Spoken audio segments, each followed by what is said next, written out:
Mas, sini, saya lagi nongkrong, saya berdiri, apa mam? Sini nih. Saya nyamperin, dia ngebuka laci bang. Laci dibuka, itu duit semua bang. 100 ribuan, 50 ribuan, itu banyak banget. Diginiin sama si imam. Oh ini duit siapa ya, banyak banget mas.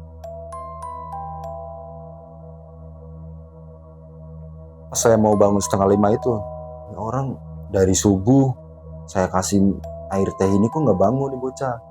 Saya goyang-goyangin, mam, bangun, mau sembuh nggak? Ya akhirnya jadi kayak gitu bang, saya daripada bawa tidur terus kan nggak sembuh-sembuh. Saya goyang-goyangin, mam, itu diem bang. Jadi saya goyang badannya udah gini-gini doang. Saya bingung kan, saya buka matanya kan, merem lagi. Saya kayak gini, ya sebisa saya gitu loh nih. Jantungnya saya ini, terus saya pegang kayak gini. Dan di sini juga saya pegang. Itu udah nggak ada bang.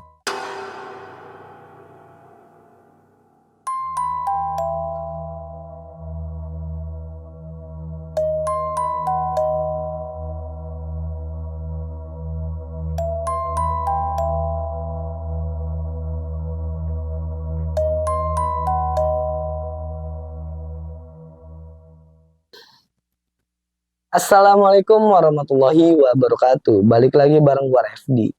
Dan seperti biasa nih sob, di samping gue udah ada seorang narasumber yang akan berbagi pengalaman mistisnya kepada kita semua. Dan narasumber gue kali ini akan menceritakan pengalaman mistisnya yang dimana rekan kerjanya dijadikan tumbal pesugihan oleh pemilik usaha bubur ayam tersebut. Dan gak sampai di situ aja nih sob, beliau hampir dijadikan tumbal selanjutnya. Penasaran sama kisah lengkapnya? Kita sapa dulu aja Bang Angga. Halo Bang Angga. Oh bang. Kabar gimana bang? Baik. Baik ya. Bang, makasih ya. Lu udah mau datang lagi ke studionya Kanatua ya. Oke, siap. Bang Angga, pada kesempatan kali ini lu mau menceritakan kisah lu yang dimana lu hampir jadi tumbal pesugihan bubur ayam. Betul itu bang? Betul bang. Kalau boleh tahu nih bang, ini kejadian tahun berapa bang? Kejadian itu di tahun 2022 akhir bang. 2022 akhir. Oke, dan gue juga dapat informasi dari tim kreatif gue kalau saudara lu yang jadi tumbal dari pesugihan tersebut. Iya. Meninggal di sana. Meninggal. Gokil nih bang. Oke bang Angga, di-keep dulu untuk cerita lengkapnya. Oke nih sob, sebelum kita masuk ke ceritanya, lagi-lagi gua nggak bosan-bosan untuk mengingatkan kalian dukung terus channel ini dengan cara like, komen, dan subscribe. Dan jangan lupa juga di-share di semua media sosial yang kalian punya agar kami makin semangat menghadirkan narasumber-narasumber lainnya di tengah kesibukan kalian. Dan gua rasa cukup, nggak usah berlama-lama lagi, langsung aja kita gaskan ceritanya.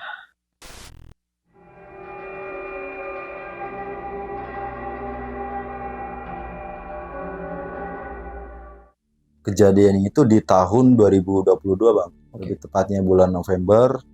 Jadi bos ini tuh ya gue samarin aja ya, namanya tuh Obeng. Obeng ini temen dari om gue nih, Herman. Gue masih nongkrong di rumah nenek. Jadi kan gue di rumah nenek tuh tidur sama om gue, om Herman. Gue sama nenek gue nih 3 almarhum lah. Nenek gue udah almarhum juga.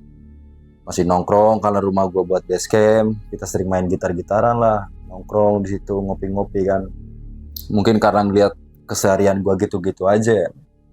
Si Om Herman tuh kayak nyaranin lah, mendingan kerja, mau nggak nih? Ada temen Om nyari karyawan gitu loh.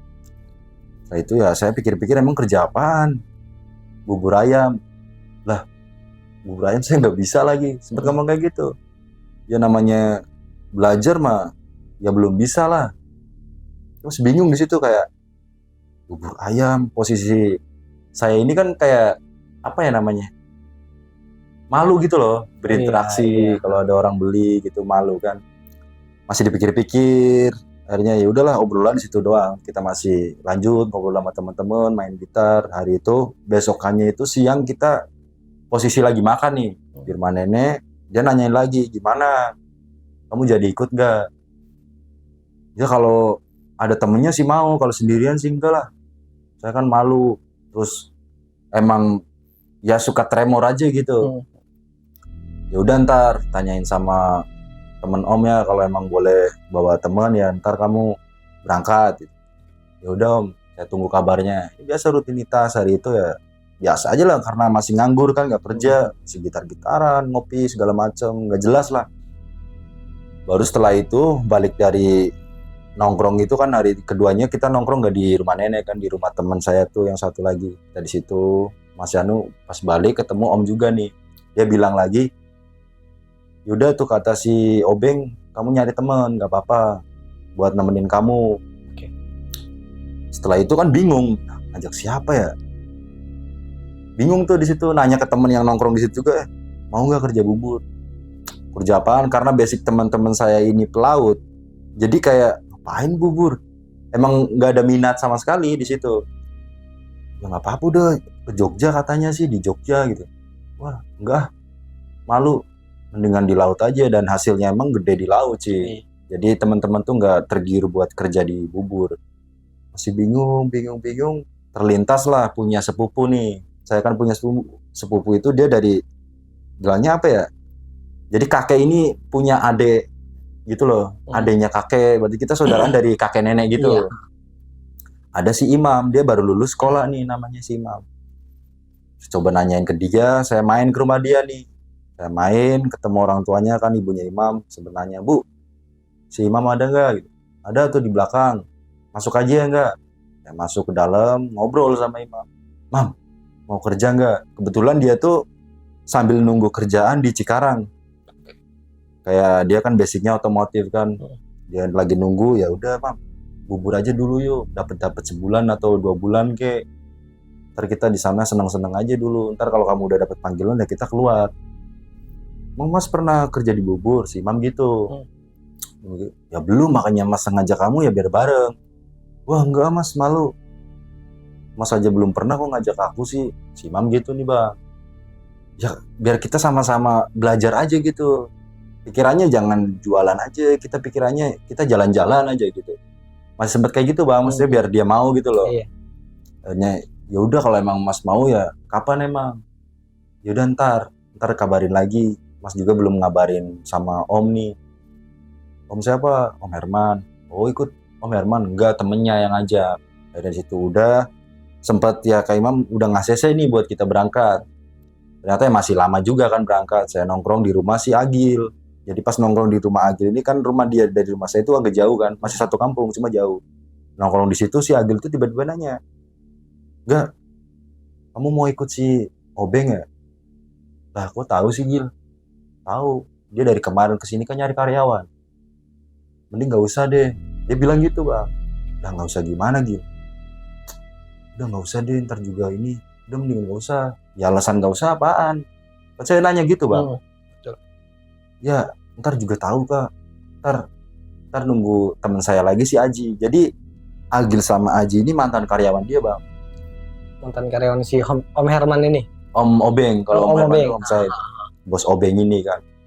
Saya masih apaan sih lu nggak jelas, udahlah kita masih lanjut ngopi-ngopi biasa lah, rutinitas pengangguran kan. Iya. Nongkrong di situ di rumah Deden kan, rumah Agil sama rumah Deden ada pada depan nih. Masih di situ si Aji datang, dipanggil sama si Agil. Ji sini nih Ji, pas banget tuh kan ada terowongan gitu kan, gang. Dia datang ke rumah Agil, posisi saya di depan dia nih. Dia ngobrol, si Angga katanya mau ikut si Obeng. Tadi saya dipanggil Aji, nggak sini nggak? Kamu katanya mau ikut Obeng beneran? Iya Ji, kenapa emang? Nggak usah deh. Dan dari jawaban dua teman saya ini nggak jelas gitu loh, alasan itu nggak jelas, cuma bilang nggak usah gitu. Jadi poinnya nggak dikasih tahu ya? Iya, poinnya apa, terus gimana? Karena dia pernah jadi karyawan, dia nggak ngejelasin secara detail, cuma ngelarang doang gitu loh. Emang kamu mau kerja sama siapa? Ya rencana mau ngajak si Imam. Mending nggak usah, mending kamu nunggu di Jakarta aja apa di Bogor gitu. Ya alasannya gimana dong? Kalau emang nggak boleh tuh ada alasannya, ya susah ngejelasinnya. Ntar kamu juga tahu, ya udah jalan aja. Udahlah lupain aja, ngapain sih? Kamu udahlah ngobrol-ngobrol lagi tuh Bang, ngobrol-ngobrol. Besok malamnya itu dia ya pas posisinya emang masih nongkrong-nongkrong kan, nelpon lah si Bos Obeng, dikasih nomor WA-nya dari om saya nih. Nelpon nomor baru, saya angkat, dia lagi di mana nggak? Masih di rumah temen nih. Ini kita berangkat ya malam ini. Setelah dikabarin kayak gitu kan, yaudah, ntar saya balik dulu ya Bos ya. Ya kamu prepare. Ntar kamu mau di mana biar dijemput? Saya bilang, oh di rumah Imam aja ntar Bos. Saya balik dulu nih ke rumah buat prepare, masukin baju ke tas segala macem kan. Kita sempat pamit juga ke almarhum nenek. Saya berangkat, nyampe di rumah imam ya ngobrol sama keluarganya lah, biasa dikasih wejangan kalau kerja yang bener, nyari duit, jangan ya melenceng kemana-mana gitu lah. Ya bu, jaga si imam. Dan si imam ini baru pertama kerja juga, karena kan dia baru lulus sekolah nih. Dari situ kita sempat pamit lah. Travel itu datang jam 9 malam nih. Dia datang, kita salaman segala macem, masuklah ke travel nih. Jalanan dari Pemalang ke Jogja, lebih tepatnya di Bantul. Jalanan sambil di belakang ya kita ngobrol-ngobrol sama imam. Ntar mam, kita bisa jalan-jalan ke Malioboro lah. Jadi saya gituin bang, biar dia ada semangatnya gitu loh. Kita bisa ke Malioboro, ke Parangtritis, kemana aja yang ada di Jogja deh. Iya mas ya. Yaudah mas, ntar kita kesana. Yaudah, kita kerja dulu nih, yang penting dapat duit dulu sebulan. Betang-betah kita harus sebulan nih biar dapat duit. Saya bilang gitu bang. Setelah mungkin jam 11-an lebih, kita nyampe di Temanggung. Kita sempat ngeres nih. Kita ngeres, di situ makan, dan awal kenal bosnya itu asik. Jadi sempat di pikiran saya tuh gini, ya orangnya asik nih. Jadi pasti betah gitu loh. Karena emang pembawaan dia, ngebuka obrolannya ke kita tuh kayak tongkrongan. Kayak udah deh, kita dibeliin rokok lah segala macem, makan, terus dikasih kerja bubul gampang ini segala macem. Masih belum mikir bakal ada kejadian ke depannya bang. Nah, di situ masih ya ngobrol-ngobrol. Setelah makan kita masuk lagi ke travel, jalan nyampe Jogja itu setengah 2 pagi nih. Setengah 2 pagi. Jadi buat denahnya itu gerbang, jadi rumah tua gitu bang. Gerbang di sebelahnya ada bangunan, tapi masih satu lingkup ya. Ini bangunan, ini buat kita naruh gerobak, kan dia ada 2 gerobak nih. Gerobaknya ditaruh sini satu di dalam, sama kita buat ngegoreng ayam. Di sebelah sini pintu nih masuk. Masuk itu ada kamar 3 nih, kamar bosnya kosong, kamar saya berdua. Dan di belakang kamar ini ada space lagi buat kita ngegoreng sate gitu loh, masak-masak sate. Ke belakangnya lagi di sebelah kiri itu ada sumur tua, tapi masih dalam rumah. Di sumur tua ini di sebelah sini toilet ada 3. Jadi yang dikosong itu sebelah kiri, dan punya saya itu di tengah, dan ini bosnya. Udah dibagi gitu loh. Di situ udah kamu istirahat tuh, turun dulu. Saya nurunin tuh kacang, kerupuk, segala macam lah perlengkapan kita buat jualan nanti. Ini kamu tidur. Jadi saya masuk ke kamar itu, kita satu kamar tapi beda kasur loh. Dia gini nih si imam, saya gini. Jadi berlawanan gitu loh. Ya tidur situ, udah tidur dulu. Istirahat, udah pagi. Biar enakan ntar besok. Jadi kita tidur di situ. Dibangun itu kalau nggak salah siang. Dibangunin sama bosnya nih. Buat kita diajarin cara ngegoreng kerupuk, cara ngegoreng ayam biar nggak cepet basi gitu loh. Yes, apa aja lah kita bikin cakwe, cara ini sate segala macam tuh diajarin di hari itu. Jadi kita belum kerja, belum jualan, masih training lah ya. Training gitu biar kita paham ya. Udah segala macam kelar, nyampe sore masih santai-santai kan. Besok ini hari pertama kita kerja, berarti udah 2 hari kan di Jogja. Hari kedua kita di Jogja. Besokannya itu kita dibangunin 4:30 subuh. Dibangunin, kita mandi segala macem, prepare, bawa nih ke pangkalan, bawa gerobak. Kita jualan bertiga, saya, imam sama bosnya nih. Dorong, pangkalannya itu dari rumah itu mungkin jaraknya 1 kilo kali ya, agak jauh sih bang. Kita ngedorong dan jalannya itu agak naik, berat juga itu gerobak kan. Posisi saya baru bawa gerobak juga kan, berat kan. Perdana ya. Iya kayak ternyata berat juga ya gerobak. Bawa dorong sama imam, nyampe di pangkalan itu bongkar pasang. Dan itu emang ngomongin lokasinya itu strategis lah. Di depan itu ada salah satu kayak mungkin kuliner lah, atau makanan khas dari Jogja yang cukup terkenal kan, oleh-oleh. Ada bakpia juga tuh di situ. Kita ngebuka segala macem, dan saya itu bagian nyuci mangkok. Dan balik lagi ke awal tadi, saya tuh nggak bisa berinteraksi dengan perempuan gitu, ribet gitu loh. Kalau harus melayani dong, bang ini bang, itu males. Akhirnya saya milih buat stay di belakang, nyuci mangkok lah, nganterin bubur segala macem. Dan yang diajarin itu imam buat melayani. Hari pertama jualan itu ya biasa-biasa aja bang, santai lah kayak pada umumnya gitu mungkin ya. Jam 10 siang kita balik, bagian ngebuang buburnya bosnya. Saya biasa lah bantuin imam ngebersihin gerobak. yang kayak kacang kurang kita tambahin lagi gitu-gitu, yang keperluan itu lagi loh yang kurang-kurang kita tambahin. Hari kedua sama, kita masih jualan sama bosnya dan belum ada keanehan. Hari kedua kayak gitu masih sama, dan di hari ketiganya baru kita dilepas sama bosnya tuh. Dia ngomong, besok kamu jualan ya berdua aja, udah paham kan? Ya bos, itu posisi saya lagi iniin sate, nusukin sate Iya. kan, sambil ngobrol gitu. Mana mam? Ya udah tahu kok, tenang aja, saya bagian di gerobak, ntar mas biasa di bagian belakang. Karena ini gerobak ini buat ngelayanin, saya punggung-punggungan bang. Jadi saya nyucinya juga ya di belakang imam gerobaknya gitu loh. Iya. Nggak yang jauh gitu dapur yang. Kita jualan pertama ya santai biasa, kayak lebih asik gitu loh. Tanpa bos kan lebih asik lah, nggak tertekan gitu kan. Nggak kaku lah ya. Nggak kaku, biasa jualan. Saya masih ya rame lah. Baru di jam 9 ini si imam manggil nih. Saya posisi lagi nyuci mangkok. Mas kan ya jarak kita kan gak terlalu jauh. Saya di belakang dia kan. Mas, sini, saya lagi nongkrong, saya berdiri. Apa mam? Sini nih. Saya nyamperin, dia ngebuka laci bang. Laci dibuka, itu duit semua bang. 100 ribuan, 50 ribuan, itu banyak banget. Diginiin sama si imam. Oh ini duit siapa ya, banyak banget mas. Ya, duit beli kali orang beli. Enggak mas. Bosnya dari kemarin juga ini nggak pernah ngebuka laci. Kan ada buat naruh duit ada dua bang. Jadi di laci sama di tenggo nih. Oh di kaleng. Kaleng tenggo gitu. Aha. Tapi dari awal jualan ini bos nggak pernah ngebuka nih laci. Dan si imam juga nggak pernah ngeliat narik laci gitu loh. Baru pertama kita jualan itu yang pas berdua itu ngebuka, duitnya banyak banget. Oh mungkin duit bosnya kali mam, lupa. Saya bilang gitu. Oh iya kali ya mas. Setelah kayak gitu ya kita lanjutin jualan lagi, ada yang beli. Jam 10 kan udah tuh waktunya kita balik kan. Balik, bubur itu masih ada, masih banyak.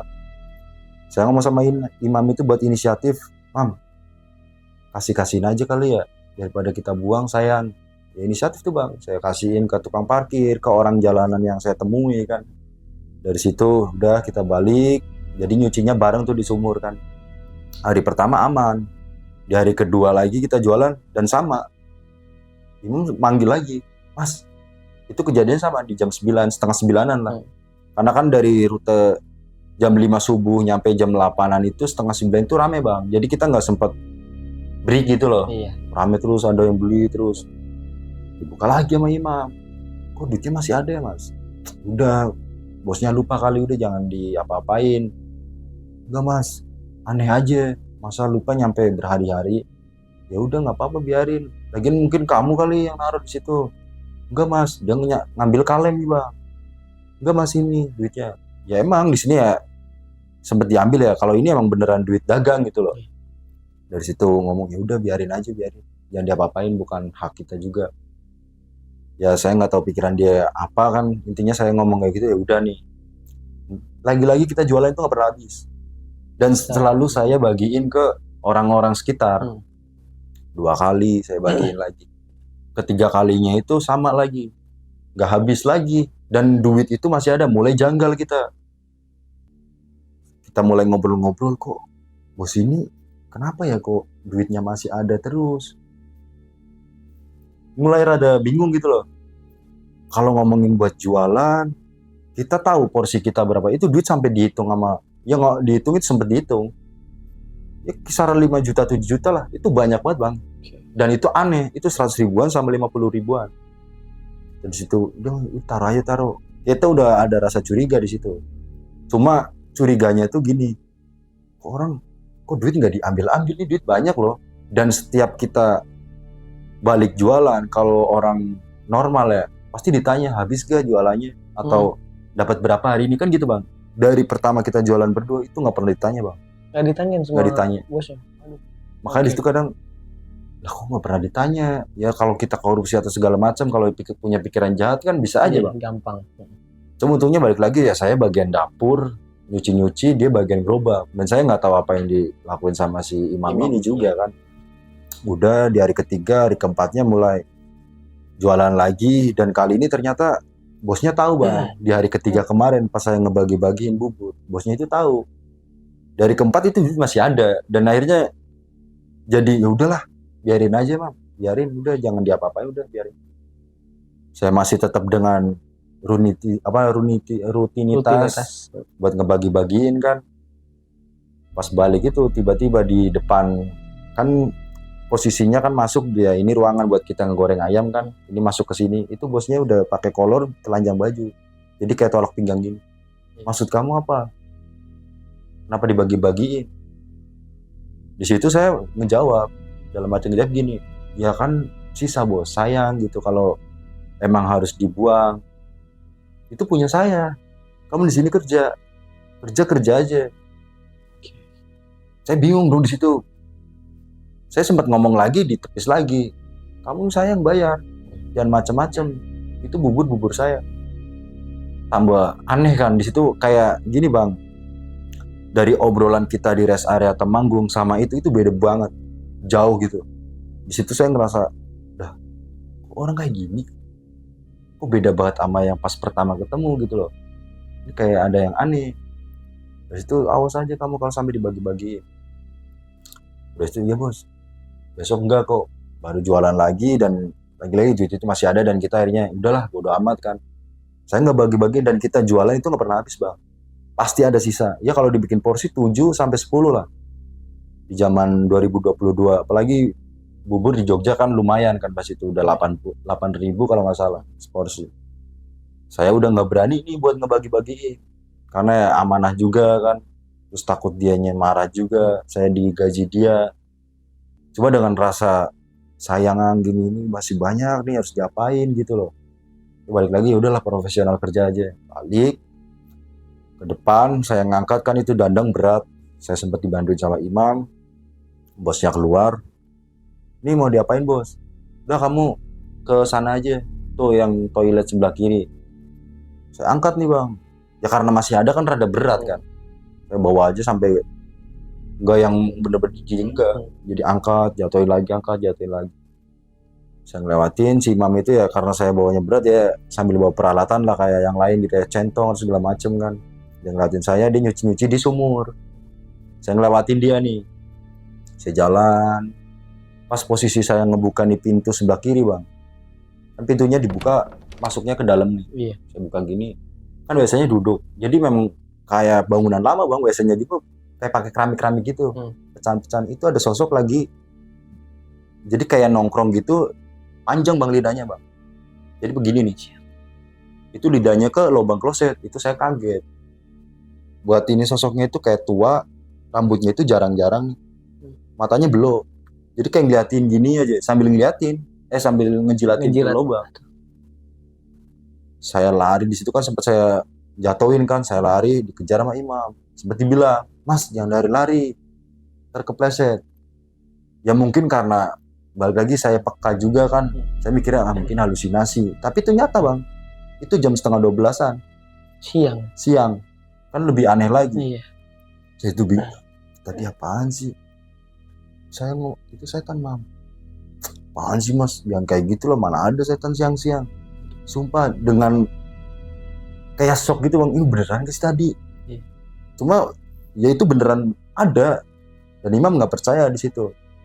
Ya udah mana yuk? Nggak mau itu beneran mam. Ah nggak ada, jangan takut-takutin mas. Kalau ya yuk kita samperin. Ntar dulu. Jadi saya rada tetap kaget gitu bang. Akhirnya saya beraniin berdua samperin lagi. Itu sosoknya nggak ada. Udah nggak ada. Tuh kan sukanya bohong karena tahu kalau saya suka bercanda bang. Aku mikir dia tuh bercanda gitu loh. Padahal itu beneran sosok. Ya balik lagi mungkin karena saya capek juga atau gimana ya. Udah kita kelar. Udah mas cepetan bareng. Kita ngebuang airnya kan bubur itu. Jadi sambil ngebuang bubur ini tuh sambil ada rasa sayang banget ya, masih banyak kita buang ke kloset gitu. Itu bubur dibuang ke kloset. Tempat yang makhluk tadi? Iya yang posisinya duduk, jadi ngadep ke saya. Saya ngebuka pintu itu ngadep ke saya. Klosetnya kan di sebelah sini. Iya. Dibuang ke situ. Sambil saya ngebuang ini, dibilang rasa takut ya ada, cuma lebih ke sayang banget sih kok ini bubur dibuang gitu loh, dibagi-bagiin nggak boleh. Gitu. Dari posisi setelah itu kan udah nih saya bantuin sama imam, tinggal milihin ini bang beras segala macem. Tiba-tiba pas sore itu bosnya ngomong ke kita nih kamu jualan berdua aja besok, nih barang udah saya stokin semua dari ayam segala macem. bos mau balik dulu ke Pemalang. Kan aneh bang, maksudnya di sisi lain aneh, di sisi lain seneng. Seneng karena nih rumah kita berdua doang nih. Iya. Pas posisi gitu bosnya pamit, dia udah nyiapin semuanya kan, tinggal kita jualan. Dia balik, ya bos, si Imam ngajak saya buat keluar. Kebetulan pas itu saya punya duit yang nggak banyak sih, buat ngopi-ngopi di luar bisa lah, karena ada motor bosnya juga kan. Saya di situ, mas keluar dulu ya mas, jalan-jalan. Ya kita sempat ke Malioboro, ke Kelitian buat melihat-lihat itu doang lah. Oh Jogja kayak gini nih. Jalan-jalan, muter, kita nongkrong-nongkrong di luar. Balik-balik malam bang, 1:30 kita baru balik. Yang tadinya kita mau ngebungkusin kerupuk, karena mungkin satu capek ya, kita punya pikiran ntar aja lah ngebungkusnya pas di dagangan gitu. Dan setelah kita nyampe rumah, yaudah bang, tidur dah, besok aja kita bikinin di sana. Yaudah mas, kita tidur. Posisi pas saya tidur, ya itu tadi bang, walaupun satu kamar kan beda kasur. Saya tidur, itu jam 4-an bang. Saya denger aja, kok ada orang teriak-teriak Allahu Akbar, Allahu Akbar. Itu saya belum melek, jadi kayak apa sih ini? Bahasa saya melek, itu si Imam lagi Allahu Akbar. Jadi badannya tuh goyang-goyang, sambil teriak kenceng banget, Allahu Akbar, Allahu Akbar, Allahu Akbar. Saya bangunin kan, Mam, saya goyang-goyangin bangun. Dia bengong nih bang, apaan? Masih diem aja. Kamu ngimpi apaan? Oh, mas, kayaknya yang mas ngomong tadi siang bener deh. Bener gimana? Saya dikejar-kejar mas. Kejar sama. Jadi yang dia lihat tuh ya sama kayak yang pas saya siang-siang lihat di ini bang, toilet. Jadi yang itu tua, dia nggak lari, dia kayak loncat-loncat gitu. Masa sih? Iya mas. Makanya kalau tidur baca doa, saya bilang gitu kan. Ternyata di malam itu pas dia mimpi, itu orang tua si Imam yang perempuan juga mimpi bang. Saya tahu setelah si Imam jadi almarhum pas kita balik. Itu dikejar-kejar, udah tidur lagi. Kita lumayan 1 jam buat tidur lagi. Kita mutusin buat tidur lagi sambil baca doa. Jangan lupa kita tidur. Pas posisi, ya kita sempat agak kesiangan sih, jam 5-an lebih tuh. Saya bangunin, dia meriang bang, sakit. Dan bingung kan, dianya sakit, jualan sendiri nggak mungkin kan, harus bongkar tenda, ngedorong gerobak yang berat.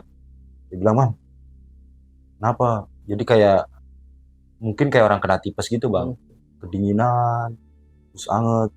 Ya sempat di situ ya nyari obat-obat warung lah.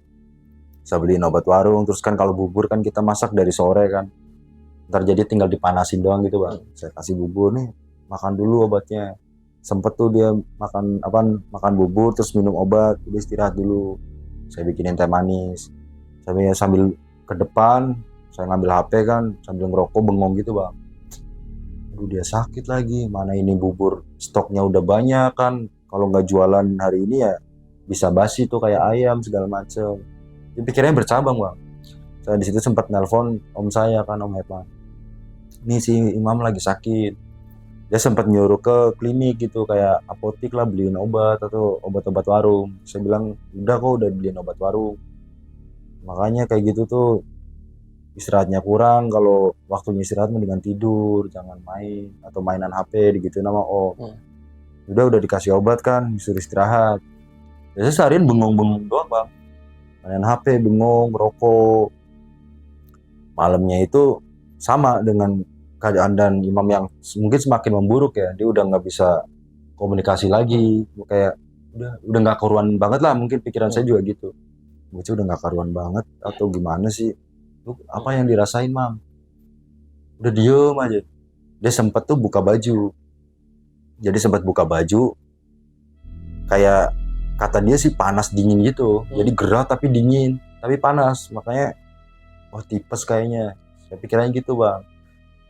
Saya itu sebenarnya pengen ya meriksain dia lah, tapi satu duit nggak ada, kedua juga di mana klinik saya kan nggak paham, baru di situ kisaran ya kurang lebih 9 hari atau 8 hari kan. Masih bingung di sini. Udahlah, yang penting obat nih diminum. Dia diem aja. Sambil setelah kayak gituan, hari malamnya itu berarti kan mau ke malam kedua nih, udah masuk ke hari kedua dia sakit bang. Itu kejadian sama bang. Jadi di 1:30 malam itu kan ya karena saya bingung sendirian di bawah tidur, lihat keadaan saudara saya sakit gini kan, jadi nggak tenang gitu loh. Saya tidur aja, tidur ayam, masih mikirin aduh bawa anak orang sakit lagi gini, serba nggak enak gitu bang. 1:30 lagi bengong, ya tiduran sih, cuma ya tiduran yang masih sadar gitu. Itu dari arah belakang itu garukan bang, jadi kan kamar kita bukan pakai tembok ya, kayak triplek gitu. Itu jadi kayak garukan dan pintu kamar kita itu nggak bisa nutup grep, jadi ada space segini dan hordengnya itu segini nih jaraknya nih, jadi kalau ada yang lewat sini masih kelihatan Ngegantung lah ya. ngegantung. Saya dengerin nyender, apaan sih itu bunyi krek, tapi nggak ada siapa-siapa, jadi nggak ada sosoknya gitu loh.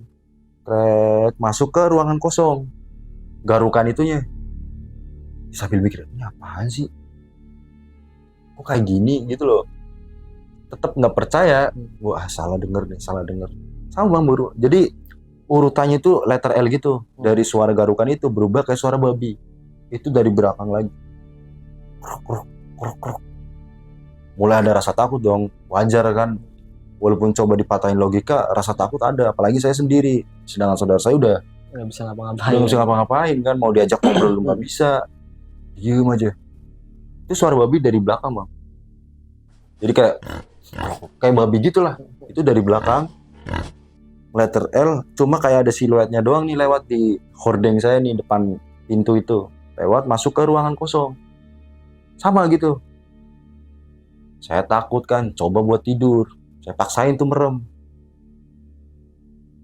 Sama bang, siklusnya itu jalan dan ini suaranya dibarengin dengan suara garukan tadi. Oh, sambil saya tidur, ini beneran apa enggak sih? Wah mimpi kali. Tapi kalau ngomong mimpi masa bisa ngejawab sendiri gitu? Bingung, ini suara kok tambah kesini tambah kenceng ya? Tapi tetep bang, saya nggak berani ngebuka mata gitu. Masih diem aja. Kok suara tambah kayaknya ini deket nih, kayak ngobrol sama hati aja bang, ini suara deket nih, ini bukan di luar lagi nih, suara tambah kenceng banget nih. Ya namanya kita takut kepo juga bang. Jadi posisi saya di belakang, si almarhum itu di belakang saya bang, jadi ngomongin lurus dari pintu ya kasur dari si mami ini, terus saya kan sebelah sininya lagi. Jadi kalau dari ini saya kepala begini, saya coba nengok kayak gini, duduk gak langsung kayak gini. Dan itu suara terus, krok krok krok krok krok krok. Saya nyindir ke tembok, itu sosok itu lagi megangin tangan si Mam. Jadi kan si Mam telanjang baju nih bang. Itu sosok itu megang kayak gini bang, tangan si Mam. Jadi sebelah kanan, lagi dipegang kayak gini dan lidahnya itu ngejilatin, itu panjang. Lidah itu nyampe ke sini. Ngejilatin si Imam. Si Mam dijilatin. Jadi di dadanya sama di sini sama tangan itu pegang. Dan dia nggak notice ke sosok itu, nggak notice ke saya bang. Saya cuma ngeliatin gini. Jadi kayak nge-freeze. Tapi dalam apa ya? Dalam diri tuh kayak ini apaan sih? Tapi badan nggak bisa gerak bang. Jujur itu kayak nge-freeze. Dan Mam, kok nggak bangun sih Mam? Itu jadi air liurnya itu apa ya bang? Kayak becek gitu. Ngeliatin, ini beneran gak sih? Sambil kok kamu nggak bangun loh Mam? Dijilatin kayak gitu nggak bangun. Gue dengan rasa perasaan takut itu bang, saya nge-freeze mungkin beberapa menit bang. Dan dengan pandangan yang ke arah ini sosok, liatin gini, ya sambil ya baca-baca sebisanya kan. Saya ngambil bantal, coba saya tutupin di muka, saya coba tiduran dan berharap pas saya buka ini nggak ada gitu loh. Tapi dalam hati tetap berani buka nggak, berani buka kayak gitu bang. Ini beneran gak nih? Beneran gak sih? Beneran. Sambil ngobrol sama diri sendiri. Entah itu rentang waktu berapa menit, kayak lama banget. Pas saya buka gini, alhamdulillah itu gak ada bang. Udah gak ada sosoknya? Gak ada sosoknya. Baru saya langsung berdiri, ngambil rokok, saya keluar nih. Keluar juga bingung kan. Ya kejadiannya subuh jam 4-an, masih sepi banget. Dan saya gak kenal tetangga-tetangga sekitar. Hanya duduk di depan sambil ngerokok. Dia sambil bengong aja gitu. Bocah, aduh gimana sih ini? Saya takut, tapi kasihan, kayak gitu bang. Akhirnya di situ udah pagi sampai sore itu maghrib bosnya datang. Terus datang manggil kan posisi saya di kamar kan nemenin dia. Ya lagi-lagi dibilang dia udah nggak ada atau gimana saya belum tahu kan, karena dia nggak reaksi dan mungkin pikiran saya itu ya mungkin dia udah saking nggak karuannya gitu loh. Iya. Buat nimpalin omongan saya udah nggak bisa gitu. Maghrib tuh bos dari depan tuh manggil ngetuk enggak. Saya pintunya kunci kan. Saya keluar ngebukain. Udah ngebuka itu langsung lihat kaget karena jualannya masih banyak gitu barang dagangan. Oh jualan? Ya bos, Imam sakit. Makanya kalau waktunya tidur jangan jalan-jalan. Dia tahu bang. Padahal saya nggak ngomong sama sekali sama dia kan. Terus udah dibeliin obat belum? Udah bos. Ya udah. Gitu doang. Jadi kayak gak ada inisiatif buat apa gitu bawain periksa kan. Udah yaudah kamu tidur tuh. Yang belum apa ini tuh. Ntar besok kita jualan berdua. Ya bos. Saya masuk ke kamar lagi sambil gimana sih Mam. Dan pengen banget nih bikin apa kayak periksain dia gitu loh. Ya karena kan tanggung jawab saya juga bang. Setelah kayak gitu besokannya itu subuh 4:30 saya sempat bangunin lagi tuh. Mam. Dengan reaksi yang biasa aja gitu, diem aja. Diem. Ya karena udah diinin bosnya kan akhirnya kita jualan nih. Ya, tinggal si Imam kan. Sempat bikinin teh juga. Nih minum dulu ntar kalau ini nih obatnya nih. Ini sarapannya bubur nih. Saya berangkat dulu nih sama bos. Saya jualan. Berdua nih biasa. Jam 10 balik. Karena capek banget kan bang. Karena yang handle kan saya semua. Saya nggak sempet negor juga tuh. Saya langsung tidur capek banget. Tidur. Ya jam 11-an, setengah 12-an lah saya mutusin tidur karena dia ini ketek masih ada gitu loh. Cuma ya udah karena saya juga capek, saya mutusin tidur langsung. Saya tidur 4:30 biasa buat 4:30 sore nih, buat ya biasalah cakwe lagi segala macem kan tiap hari kayak gitu bang siklusnya bang. Pas saya mau bangun 4:30 itu, ini orang dari subuh saya kasih air teh ini kok nggak bangun nih bocah. Saya goyang-goyangin, Mam, bangun, mau sembuh nggak? Ya akhirnya jadi kayak gitu bang saya, daripada bawa tidur terus kan nggak sembuh-sembuh. Iya, saya goyang-goyangin, Mam, itu diem bang. Jadi saya goyang badannya udah gini-gini doang. Saya bingung kan, saya buka matanya kan, merem lagi. Saya kayak giniin, ya sebisa saya gitu loh nih. Jantungnya saya iniin, terus saya pegang kayak gini. Dan di sini juga saya pegang, itu udah nggak ada bang. Meninggal. Dan saya belum tahu intinya detak sama ini tuh udah nggak ada. Ya spontan di situ ya saya nangis lah kayak, Mam. Jadi saya coba berkali-kali bang ngecek gitu. Saya keluar nih, bosnya kebetulan di depan kan lagi duduk. Bos, si Imam, dan keadaan saya udah nangis kan. Si Imam bos, kenapa? Si Imam nggak ada bos. Ya dengan terbata-bata gitu bang. Saya panggilin si bosnya, nyamperin, dia cuma di depan pintu doang bang. Udah kamu ngecek? Udah bos. Dan keadaan saya megang si Imam tuh kayak berharap, coba lo pastiin lagi. Saya nggak paham tentang kayak ginian. Cuma bilang, udah kamu cek? Udah. Terus dia nggak ada detaknya. Ya udah lewat itu.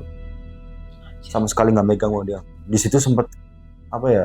Ya meledak lah. Saya sempat mau berantem kan. Di situ saya nangis, tiba-tiba bilang, Mam, wah kacau lah bang. Di situ kacau. Saya sempat bingung mau ngomong ke orang tuanya gimana. Ada saya coba kuatin buat nelpon om saya nih, Om Herman. Saya nelpon di situ. Mas, nih si Imam nggak ada gimana? Ya nggak ada. Tuh bilangin sama ibunya. Terus nggak ada. Ya om saya nggak percaya kan. Nggak adanya dalam gimana? Coba dipastiin lagi. Ini suruh ngecekin apa segala macam. Ya sempat emosi kayak gitu. Pas posisi ituan 5:30 kemudian tuh ambulan datang bang, sirina dari luar. Ambulan datang, saya di situ masih ya nangis lah. Keluar tuh keneknya keluar, buat ngebawa nih ngangkat bareng sama saya nih bang. Bosnya sama sekali nggak megang. Saya ngangkat di situ, taruh di belakang, saya duduk sama keneknya, bosnya itu di depan sama sopir kan. Di jalan sambil ya ditenang-tenangin lah saya. mata. Jadi enggak. Ya saya dengan ya kata-kata kasar lah ke bosnya kan. Kayak ini dia nggak bisa di inilah bang. Ya spontan, ini tanggung jawab saya ya, saya ngajak kan. Terus nggak nyangka aja gitu loh, kok secepat ini tuh nggak ada 2 minggu bang. Mungkin 10 hari 11 harian. Perjalanan nangis ya sempet lah ditenangin sama kenek dari ambulans tersebut. Masih kayak gini, ini mas beneran gak sih ini mam? Sambil udah liatin dia ya, ya nggak dikain kafanin gak apa bang, kayak masih biasa aja gitu. Nyampe Pemalang itu jam setengah 10-an. Nyampe orang tuanya udah tahu kan, udah ngegelar ini juga tuh tiker-tiker yang buat orang tahlilan. Dari situ ambulan nyampe, dikeluarin dari belakang, dan bosnya nggak turun sama sekali bang. Di ambulan Doang. Di situ ibu dari si imam itu sempat ya ngumpat dengan kata-kata kasar lah segala macam. Ambulan kita almarhum diturunin, ada padenya si imam juga sama saudara-saudaranya dikeluarin, ambulan ini masuk lagi kan, jalan bang, jalan doang, nggak ada yang bosnya itu kayak inilah itu apa basa-basi itu nggak ada, ikut balik cabut, nggak turun sama sekali buat bela sungkawa itu enggak. Dari situ ya udah agak something kan. Saudara imam itu ada yang punya mobil bang, jadi langsung dibawa dipindahin mobil gitu loh. Nggak sempat dibawa masuk ke rumah duka itu enggak. Jadi udah nyiapin mobil dibawa ke Pemalang kota buat bukan otopsi ya, divisum kayak gitu bang. Divisum, saya juga nggak tahu ya visum mungkin ya. Saya di situ ditanya-tanyain, ngobrol kenapa gini. Ya saya juga bingung, ngejelasin juga saya nggak bisa bang. Ya kenapa saya juga nggak tahu. Akhirnya balik dari visum itu agak malaman tuh jam 11-an dateng, dan gambarnya itu ada bang, jadi kayak ronsen kayak gitu ya. Itu ada bekas jilatan di leher, pegangan tangan tapi bukan tangan manusia tuh di tangan kanan, jadi kayak jari-jarinya doang gitu ya, sama kayak jilatannya hitam kayak gini. Setelah pas dateng gitu kan langsung kan tangis ibunya pecah kan, emang nggak boleh ikut, yang ikut bapaknya doang. Di situ nangis. Jadi yang ibunya nangis itu dia ngomong, sebenarnya tuh saya udah tahu dari pertama beberapa hari dia sebelum meninggal bang, dia udah tahu bahwa ibunya sama yang apa yang dimimpi, yang imam jelasin ke saya tuh yang siang-siang saya lihat sosok itu, malamnya imam mimpi itu ibunya juga sama. Mimpiin imam dikejar-kejar sosok. Lagi dikejar, jadi di mimpi ibunya ya imam lagi dikejar, dan ibunya ngeliat. Dia tolong-tolongan gitu loh. Setelah gitu, tapi karena satu imam baru kerja kan, mau ditelepon takut nggak betah minta pulang atau segala macam, nggak enak gitu. Jadi kita udah nangis di situ kan, rencananya dimakamin siang kan. Sambil malam itu gue bingung aja, kayak gini bocah. Tanya beberapa ya yang bisa ngebaca gitu ya, cerita-cerita lah di situ kayak inilah itu segala macam ya. Saya agak ngejauh sih. Ya saya shock juga kan, kayak ngerasa ada tanggung jawab di situ. Setelah dimakamin ini juga sempat mau ricu. Dalam arti ricu tuh gini, kalau di Jawa kan masih percaya tentang daun kelor. Kalau ini orang meninggal dibikin-bikin, kalau dikasih daun kelor diikutin ke kuburannya bakal ngikut bang. Itu ibunya udah kayak gitu, tapi bapaknya janganlah, apa bedanya kita dengan dia kalau kayak gini. Enggak, dia anak-anak satu-satunya bang, bayangin aja. Anak tunggal. Setelah itu ditenangin, histeris juga kan ibunya. Saya cuma ya bengong-bengong doang. Dan ada si Agil juga pas tahlilannya kan, Agil sama Aji pada datang nih bang. Baru setelah kita tahlilan agak malaman, si Agil itu keluar ngajak saya ngobrol ke depan. Jadi bosnya ini kan yang saya belum jelasin kalau bosnya kan punya 2 pangkalan ya bang. Tapi emang di sini tuh nggak beroperasi, udah mati lah. Si Agil itu cerita, tuh kan kenapa saya bilang dari awal kamu jangan ikut dia, ini bakalan kayak gini. Kamu tahu kenapa nggak ngomong dari awal? Ya kalau ngomong kamu nggak bakal percaya. Saya mungkin jadi korbannya. Jadi si Agil ini pernah bang, dalam arti itu dia kerja di pangkalan yang sama saya ini nih. Kalau si Aji sama si almarhum juga nih, sebelum si imam ternyata ada yang meninggal juga. Udah ada korban juga? Udah ada korban. si Agil ini ngambil, ya nggak tahu dia, intinya dia ngambil duit nih, malamnya itu langsung dimimpiin dan hampir sama mimpinya. Tapi karena Agil ngerasa kok ini mimpi janggal, paginya itu minta dipagerin dari Jawa nih, dari Pemalang, minta mak saya semalam dimimpin ini segala macam, dipagerin, dan si Agil tuh suruh pulang langsung. Beritanya dengan si Aji, dan dijelasin si pangkalan ini, tau nggak kenapa pangkalan yang di sebelah sana mati? Lah kenapa emang? Itu dulu tuh ada yang partner si Aji, jadi namanya si Rohman. Dia kerja berdua nih bang. Si Rohman ini lebih senior dari si Aji. Dia pernah sebelumnya dibubur lah, akhirnya dikasih gerobak. Dia itu ya baru itu 1 minggu bang, lebih singkat si almarhum Rohman. Dia dikasih gerobak dengan ya, hasilnya lumayan. Dia kerja 2 hari itu bisa beli musik box. Lumayan hasilnya. Ya itu menurut si Aji tuh kayak gitu. Dia sering beli apa gitu loh. Tiba-tiba di kejadian dia balik dari pangkalan, kan si Aji balik duluan kan. Dia pakai motor. Dia balik duluan. Posisi si Aji ini balik sama bosnya. Si Rohman sendirian balik dengan bawa dandang pakai motor gitu loh. Pas mau masuk ke gang itu kan ada gapura bang. Itu dia nabrak di situ bang, meninggal di tempat. Si Rohman ini. Baru setelah ngomong kayak gitu, agak, oh iya, ya itu makanya setelah tahlilan siangnya itu kan adalah orang bisa di situ ngobrol segala macem. Ini emang gak wajar. Jadi maaf ya bu, kan ngobrol sama ibunya imam juga kan. Kan saya di situ terus tuh bang, karena ngerasa nggak enak kan, saya di situ terus bantuin, ya bikinin teh buat orang-orang tahlil juga kan. Yang saya dengar itu ya mungkin Mas Imam ini ya sedikit banyaknya ngambil. Dalam arti mau seperak pun 2 perak itu sudah perjanjian dengan punya bosnya. Maksudnya gimana? Ya kayak duit bibit gitu bang. Baru di situ saya dipanggil. Saya dipanggil, kamu selama jualan ada kejanggalan gak mas? Bilang ke saya gitu, yang orang bisanya lah. Kejanggalan. Saya pikir-pikir kan, ada sih pak. Saya pernah jualan tuh, itu duit banyak terus di situ, dan memang kita nggak pernah ngambil dan nggak tahu ini duit apa gitu loh. Ya itu duit itu buat pancingan. Jadi kamu walaupun mau ngambil 100 perak 200 perak itu udah hak bagi mereka bisa ngambil kamu. Jadi tumbal. Dibuat tumbal. Terus bilang lagi, apalagi kejanggalan yang mas alami gitu. Dan saya pernah pas posisi hari saya jualan pertama sama bosnya berdua nih bang, si Imam kan lagi sakit nih. Siang-siang yang tadinya saya mutusin buat tidur, itu sebenarnya saya mau makan. Itu nasi baru mateng. Nasi baru mateng, saya taruh di piring, saya tinggal ke kamar mandi buat ke ya buang air kecil lah. Saya balik lagi, itu pas saya ambil nasinya itu udah berlendir bang. Basi. Itu saya ngejelasin ke orang bisa itu udah tanda, udah kayak udah kontrak. Itu sebenarnya udah tanda. Itu sebenarnya pas mas makan kayak gitu ngambil itu si imam itu udah nggak ada sebenarnya. Posisinya udah nggak ada dari semalam sebenarnya.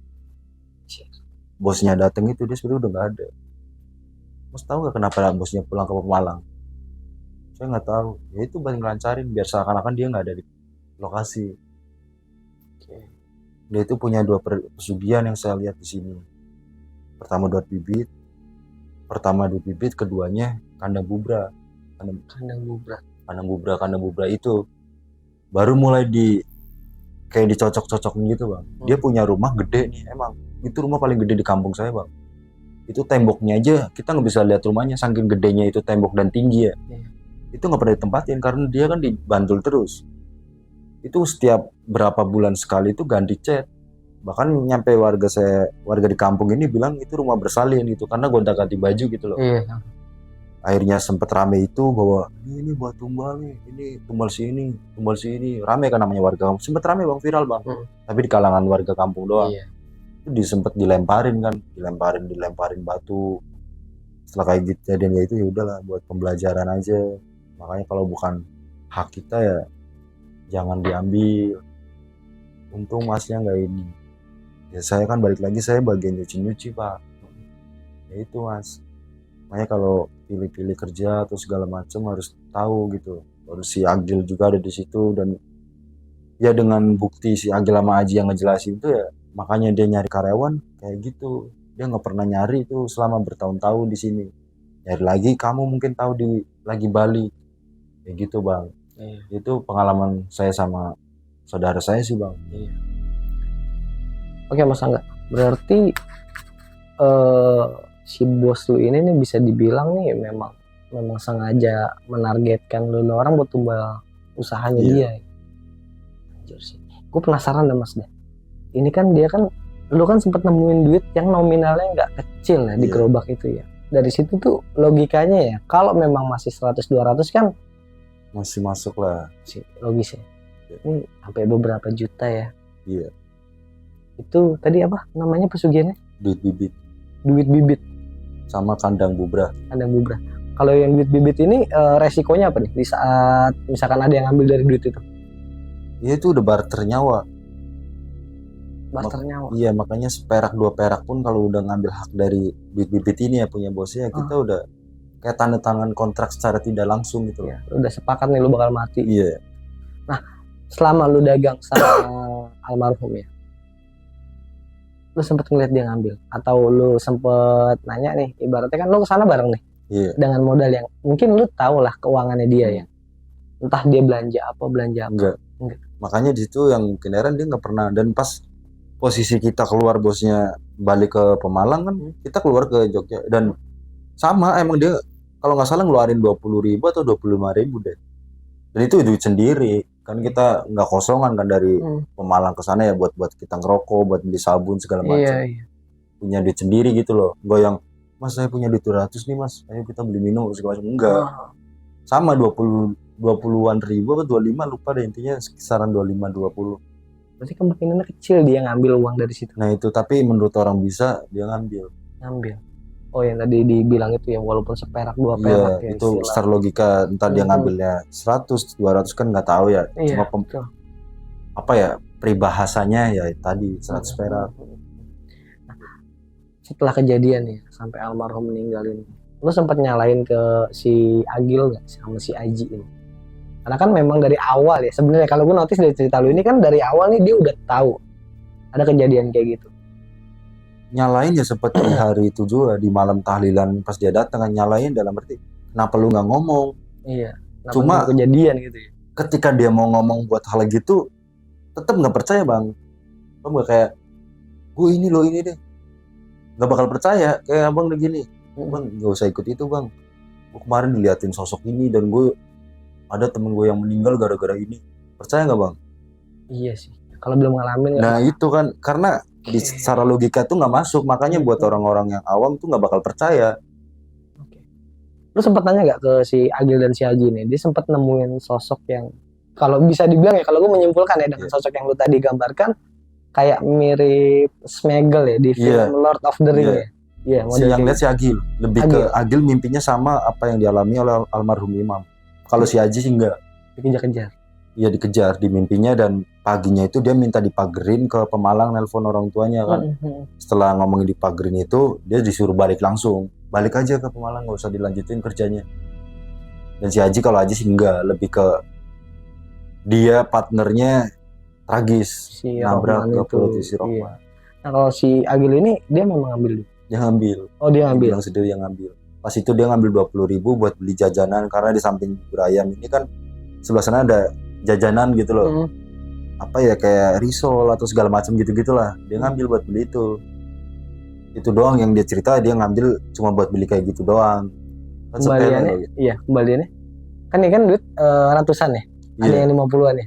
Ditaruh di kaleng berarti ya. Dia bilangnya gue ngambil 20, entah dia ngambil dari laci itu atau dari kaleng nggak tahu, intinya yang gue ambil 20. Jadi mau duit mana aja tetap kalau nggak jujur gitu, nggak tahu ya.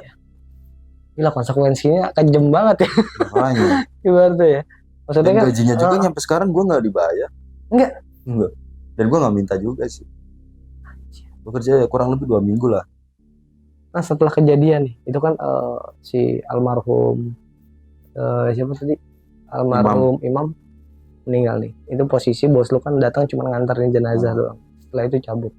Nah dari setelah kejadian itu dia ada komunikasi nggak ke pihak keluarga atau dia sempat ngedatengin pihak keluarga? Kalau buat selama tahlilan 7 hari itu sih nggak ada ya yang didatengin sama ini sosok almarhum, nggak ada sih. Lebih ke kayak ya itu doang, kayak ya saya juga mungkin lebih ke shock daripada harus takut ketemu dia dengan sosoknya gitu. Lebih ke ya bengong aja lah, masih kayak ngerasa bersalah aja. Oke. Dan ibunya setelah kita 7 hari itu kan ibunya langsung pergi ke Jakarta, ke daerah sini, ke Bayoran, sampai sekarang nggak balik. Kayak shock aja gitu, sama-sama shock. Ngilangin momen-momen di sana ya Iya. mungkin ya.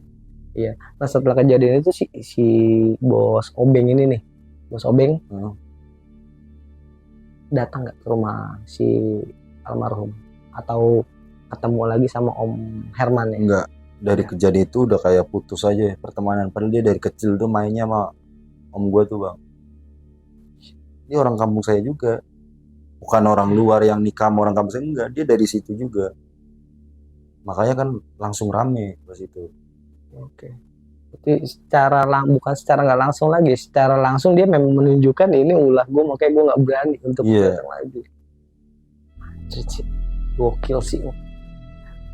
Oke bang Angga, hasil visum dari rumah sakit yang dimana si Imam ini dijelaskan kan menurut pihak rumah sakit ya, katanya ada bekas jari manusia ya, Jari, terus air liur, jilatan kayak Jilatan. lidah gitu. Dari spesifik medisnya sih nggak terlalu jelas ya, karena pas diliatin cuma gambar bahwa tuh ini nih, tuh kayak gitu-gitu doang. Jadi medisnya itu nggak yang ini karena ini enggak. Oh Saya jadi nggak cuma dengar juga, cuma dikasih tahu ini ada ini ada bekas ini. ya gitu. kayak orang di ronsen aja, dan kita dikasih bahwa oh ternyata tulangnya geser segala gitu-gitu doang. Jadi tanpa penjelasan yang lebih detail itu nggak dapat dari medis. Makanya ngedatangin orang pinter. Iya. Anjir, gua speechless banget denger cerita lu bang ya. Dan pokoknya intinya kita doain ya si almarhum Imam supaya diberikan tempat yang layak di sisi Allah Subhanahu wa taala ya bang ya, diberikan ketenangan di alam kuburnya. Oke bang Angga, makasih banyak ya lu udah mau berbagi kisah lu ini di channel Penatua ya bang ya. Oke, sekian untuk video kali ini. Ambil sisi positifnya dan buang jauh-jauh sisi negatifnya. Dan lagi-lagi juga gue mengingatkan nih bahwa keberadaan kita di sini tidak ada maksud sama sekali untuk menakut-nakuti. Kita hanya berbagi pengalaman dari apa yang pernah dialami langsung oleh narasumber kita. Akhir kata, gue Refdikul dari Penatua dan Bang Angga pamit undur diri. Wassalamualaikum warahmatullahi wabarakatuh.